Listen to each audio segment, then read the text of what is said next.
Halo dangsanaku semuanya, nang muha bubuh nikah mirip warik. Lagi bergantung di atas pohon tarap. Yang suka nonton film action tapi kuta lagi sekarat, tenang. Kali ini saya akan berbagi alur cerita film Pat Badis. Sebelumnya saya ingatkan film ini hanya sebuah spoiler. Dan film ini tentunya sangat banyak adegan komedinya. Film ini juga penuh dengan cerita flashback.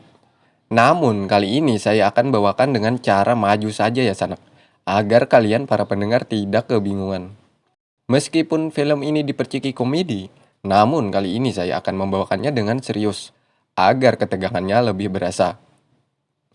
Mohon diingat lagi gasan bubuhan kakanakan habang kayaknya sangat kenapa jerka sama lawan filmnya. Diingat sanak ini hanya sebuah spoiler, alangkah baiknya saya sarankan nonton film fullnya dulu. Oke, langsung saja kita masuk ke alurnya.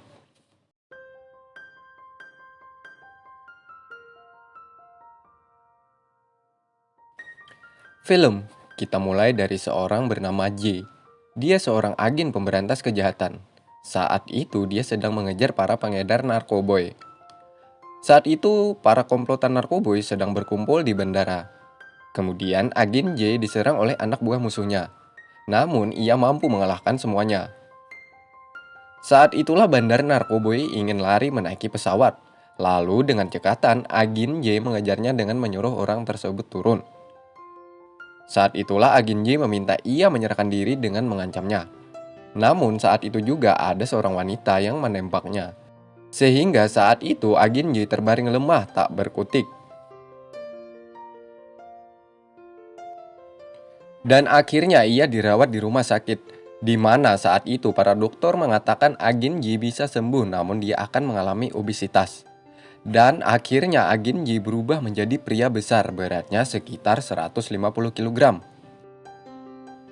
Singkat cerita, dia dirawat di rumah sakit, kemudian bertemu dengan security. Namanya Yeng. Sebelumnya mereka belum saling kenal dan akhirnya mereka menaiki sebuah mobil menuju rumah Yeng. Di mana Yeng memiliki istri yang sangat cantik, membuat agen J terbayang dan tak percaya dengan Yeng memiliki istri yang sangat cantik dan sana. Ternyata dulunya saat itu istrinya adalah wanita yang besar juga. Namun karena selalu gagal melakukan operasi malamnya, membuat ranjang selalu roboh, akhirnya mereka berjanji akan diet. Alhasil wanita itu bisa dan Ying tetap seperti dulu. Namun dia tetap mencintai Ying walaupun operasi malamnya tetap roboh. Singkat cerita, kemudian mereka makan malam berdua. Di sana agen J bercerita tentang semuanya, bahwa agen J diberi tugas untuk menangkap pengedar narkoboy. Mendengar semua itu membuat Ying ingin ikut dengannya untuk membantu agen J melakukan misinya. Singkat cerita, kemudian mereka pun menuju ke tempat bandar narkoboy dengan cara memasuki terowongan belakang. Di mana saat di atas langit-langit rumah, salah satu dari mereka pun terjatuh. Untung saja mereka tidak ketahuan orang lain di sana. Kemudian mereka melanjutkan perjalanannya, di mana agen J melewati sebuah laser dengan cekatan.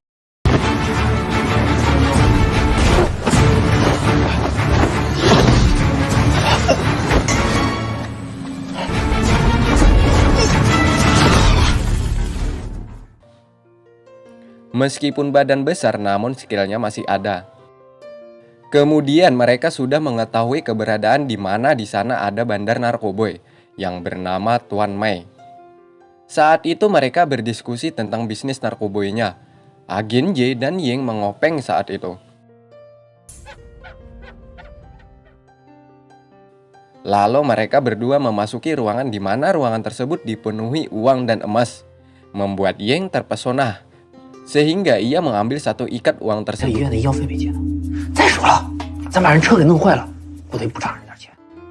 Sementara itu, Tuan Mai mengetahui bahwa ada penyusup di rumah ini karena melihat langit-langit yang bolong, sehingga menyuruh pasukannya untuk mencarinya. Alhasil keberadaan mereka pun tercium setelah mereka melihat satu ikat uang yang hilang. Akhirnya mereka ketahuan dan saling kejar-kejaran. Di mana saat di tengah pengejaran agen J tertimbak di pantatnya.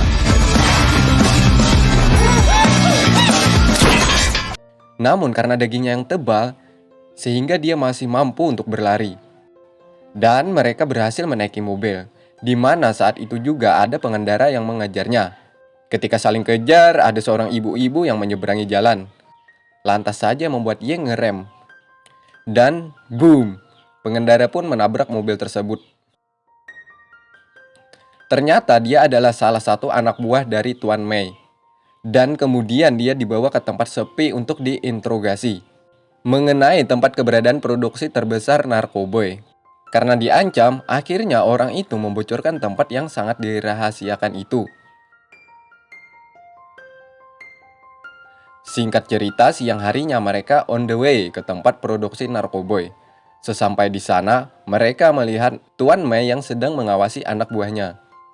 Namun tak berapa lama kemudian, mereka ketahuan dan akhirnya mereka pun saling kejar-kejaran lagi.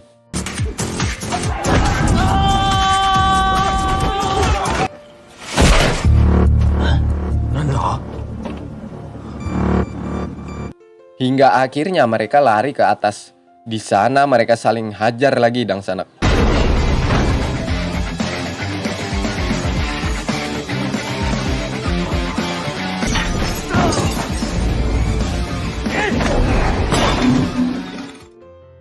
Dan akhirnya Agenji dan Ying mampu mengalahkan semuanya.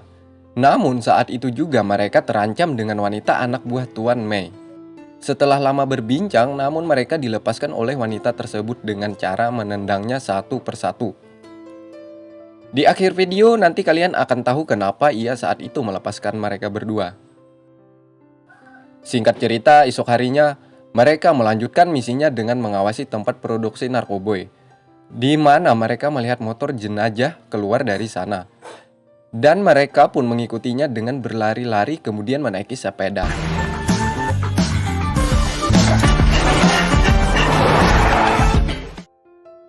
Lalu mereka sampai di mana jenazah sudah disiapkan dan saat itulah polisi mengejar dan akhirnya mereka mengatakan bahwa ada yang tidak beres melihat mayatnya.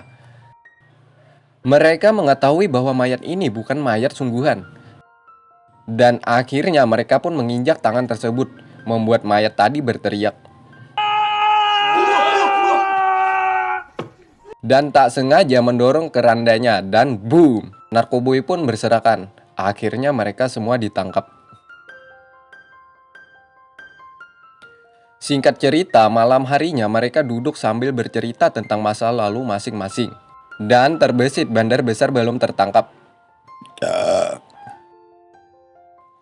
Kebetulan saat itu juga Tuan Mei memvideo call Ying, mengatakan bahwa istrinya sedang disandra dan akan membunuhnya jika besok tidak mendatangi tempat mereka. Melihat itu membuat Ying dan Agenji pun panik.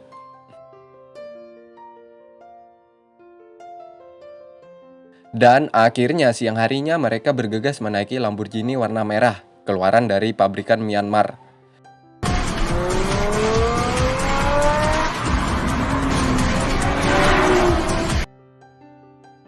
Kemudian mereka sampai di sana, di mana saat itu Ying mampu membebaskan istrinya.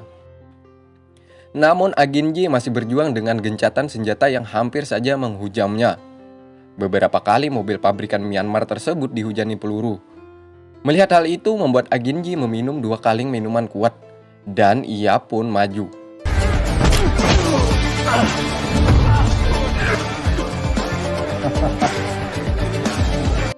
Dan Ying pun ikut melawan mereka. Satu persatu mereka habisi. Di mana saat melawan raja terakhir, Ying tertimbak sehingga ia terjatuh. Melihat hal itu membuat Agenji pun marah dan berlari menghantam Tuan Mei. Sementara itu di luar satu persatu ditahan Pak Polisi. Namun Tuan Mei mampu berdiri dan ia mau lari bersama anak buahnya menaiki helikopter. Dan dengan cepat mereka berdua lari dan menangkap kaki helikopter tersebut. Setelah lama berjuang, Ying hampir saja terjatuh, namun dia mampu memegang kaki Agenji. Dan singkat cerita, akhirnya helikopter tersebut menabrak dinding. Akibat berat sebelah karena digantungi mereka berdua. Tuan Mei meninggal saat itu, sementara Agenji dan Ying dirawat di rumah sakit. Setelah lama, akhirnya mereka sembuh dan bertemu dengan wanita di mana yang di pertengahan film tadi. Ternyata dia adalah salah satu agen juga Dang Sanak. Namun usahanya selalu didului agen J. Dan film pun berakhir. Ending yang tambuk sakataraan, dasar bungol, aku. Nah, Dang Sanako itulah alur cerita film Empat Badis. Bagaimana filmnya? Gaskan, linknya ada di deskripsi Sanak. Sebelumnya video ini tidak sama persis dengan film aslinya ya. Tapi setidaknya kalian sudah tahu gambaran filmnya seperti apa. Dan selamat menonton. Oke, bertemu lagi di video selanjutnya. Saya C Movie, salam tambuk sakataraan. Muah.